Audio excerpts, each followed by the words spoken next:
એક ખૂબ સારા સ્પીચ આપે છે એવા નવાગામ બારાના અજય ભરવાડ સ્ટેજ ઉપર આવે. એ 2-5 મિનિટ વાત કરશે, સમયનો અભાવ છે. આપણે પછી સરસ મજાના 2-3 ડાન્સ બાકી છે અને 2 નાટક બાકી છે. બધા શાંતિથી બેસ્યું. આવી જાઓ, ભલે બૂટ પહેરે વાંધો નહીં, આવી જાઓ.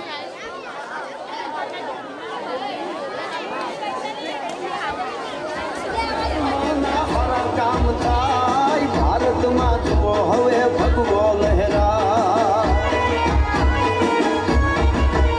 અરે સનાતન ધર્મના હારા કામ થાય. ભારતમાં જુઓ હવે ભગવો લહેરાય.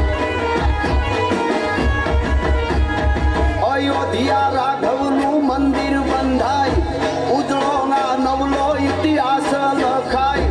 ધર્મની જીત હવે સાચી કહેવાય. વક્રતુંડ મહાકાય સૂર્યકોટિ સમપ્રભ નિર્વિઘ્નમાં કુર્મે દેવ સર્વ કાર્યેષુ સર્વદા. આટલું સરસ કાર્ય એનએસએસ કેમ્પ દ્વારા ગામ ભીમ તલાવમાં થઈ રહ્યું છે, ત્યારે એનએસએસ એટલે જે યુવાનોને એક સાચી દિશા આપે છે, જે વ્યસન મુક્તથી તથા રાષ્ટ્રને પ્રેમ કરો, રાષ્ટ્રને બચાવો, એવા જ આપણા એક રાષ્ટ્રની જ્યોતમાં, એક રાષ્ટ્રના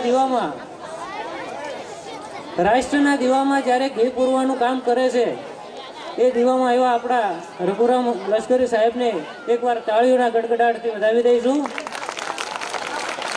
આપણી સંસ્કૃતિ શું છે, આપણી સાહિત્ય શું છે, યુવાનોને કઈ દિશામાં જવું પડે, એવા જ એનએસએસ કેમ્પ દ્વારા સાંસ્કૃતિક કાર્યોમાં જે અલગ અલગ નાટકો દ્વારા, અલગ અલગ ઇવેન્ટો દ્વારા જે સમાજમાં સાચી ઓળખ આપે છે, એવા જ એનએસએસ કેમ્પના દરેક વિદ્યાર્થીઓને ખૂબ ખૂબ આભાર. તથા આ બધું આપણા દેશમાં જ જોવા મળે છે, કેમ કે આપણી સાહિત્ય, સંસ્કૃતિ અને સંસ્કાર, જો દુનિયામાં માત્ર કોઈ સંસ્કૃતિ સાચવેલો દેશ હોય તો એ માત્ર ભારત દેશ છે આપણા વિશ્વમાં. અને ભારતનું સાહિત્ય, સંસ્કૃતિ અને સંસ્કાર કેવા હોય કે ચતુરાય ચારણની રીત, રાજપૂતનો આશરો, આહિરનું રૂપ, નાગણનું, ધીંગાણું, વાળાનું, ખાનદાની, ઘુમાની, દાતારી, ખાચરની, બધું બારોટિયાનું, શમશેન શિવાજીનું, ભાલુ મહારાણા પ્રતાપનો, તલવાર તોકાજીની, બાણ પૃથ્વીરાજ ચૌહાણના, અથેળી રાયસંગ રાણાની, વાતું વાણિયાની, ખેતી પટેલની. અને સંસ્કૃતિ, સાહિત્ય, સંસ્કાર તો મારા ભારતના ભૂમિના સાહેબ, મારા ભારતના ભૂમિના. અને આગળ પણ કવિ કહે છે કે એક શબ્દ શોધો ને આખી સંહિતા નીકળે, ખાલી કૂવો ખોદો તો આખી સરિતા નીકળે. હજુ પણ ધબકે છે ક્યાંક લક્ષ્મણ રેખા, કે રાવણ જેવા અહીંથી બીતા બીતા નીકળે, કે હજુ પણ જો જનક જેવા આવીને હળ હાંકે તો આમાંથી ક્યાંક સીતા નીકળે. કે કાંઈક અલગ જ તાસીર છે આ ભૂમિની, કાંઈક અલગ જ તાસીર છે આ ભૂમિની, કે મહાભારત વાવો ને ગીતા નીકળે સાહેબ, મહાભારત વાવો ને ગીતા નીકળે. અરે કહેવા દો મારા ભારત માટે કે દુનિયાની બજારમાં સાહેબ સોનું જોયું નહોતું તો અહીં સોનાની દ્વારિકા બની ગઈ હતી. દુનિયાને જ્યારે કપડાં કેમ પહેરવા એનું ભાન નહોતું, ત્યારે નાલંદાના તક્ષશિલા જેવી વિદ્યાપીઠો, સાધુઓની યુનિવર્સિટીઓ ચાલતી હતી. આ દેશ છે સાહેબ આ ભારત, જ્યાં વિશ્વ આખું ભણવા આવતું હતું.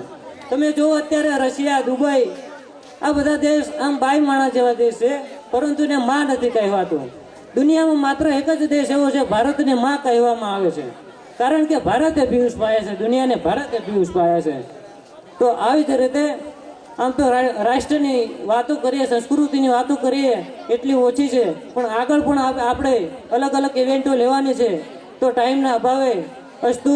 જય હિન્દ, જય ભારત, ભારત માતા કી જય. Thank you. અજય ખૂબ સારા વક્તા છે, પણ મોડું થઈ ગયું છે અને હજી ઘણી બધી કૃતિ બાકી છે, એટલે મેં કીધું ભાઈ 2-4 મિનિટ તમે બોલો. આમ તો એ અડધો-પોણો કલાક બેસે, તમને ખૂબ સારું માર્ગદર્શન આપી શકે એવી સારા વક્તા છે. ફરી ક્યારેક પ્રોગ્રામ હશે ત્યારે વિશેષ ટાઈમ આપીશું. આજે સમયનો અભાવ છે અને ખૂબ લાંબી રાત્રિ થઈ ગઈ છે અને કાર્યક્રમ બાકી છે, એટલે અત્યારે ટૂંકમાં રાખ્યું. ફરી ક્યારેક હશે ત્યારે શરૂઆતમાં આપણે ગોઠવીશું. હવે પરિચય થયો છે, આપણે સારી રીતે ચાલશે. Okay, thank you.